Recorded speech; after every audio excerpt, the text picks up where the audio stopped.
Faut-il craindre d'être victime du syndrome de l'imposteur?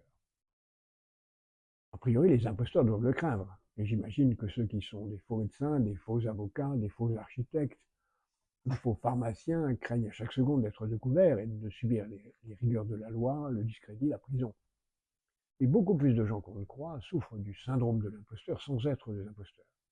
C'est souvent, mais pas seulement, des femmes à qui on aura répété tout au long de leur vie qu'elles ne sont pas à la hauteur, qu'elles ne sont pas dignes des diplômes qu'elles ont obtenus par chance, que les fonctions qu'on leur accorde sont simplement liées à quelques privilèges qui ne sont pas mérités, et qui soit vivent dans la crainte d'être chassées des postes qu'elles croient sincèrement ne pas mériter, ou qui en font des tonnes pour pouvoir justifier d'y être et qui sont en permanence sentiment de mal-être.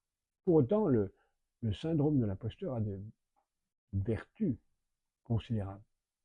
Souffrir du syndrome de l'imposteur, c'est penser qu'on n'est pas à la hauteur de son propre idéal. Et cela amène à faire plus encore pour être à la hauteur de cet idéal, pour sortir par le haut du syndrome de l'imposteur, en disant « je ne suis pas un imposteur, mon idéal est très élevé, et je vais faire tout pour y être ». Et le fait d'avoir un idéal très élevé qui se traduit par le syndrome de l'imposteur est une très bonne attitude. Souffrez du syndrome de l'imposteur si l'imposteur, c'est vous par rapport à vous-même, pas par rapport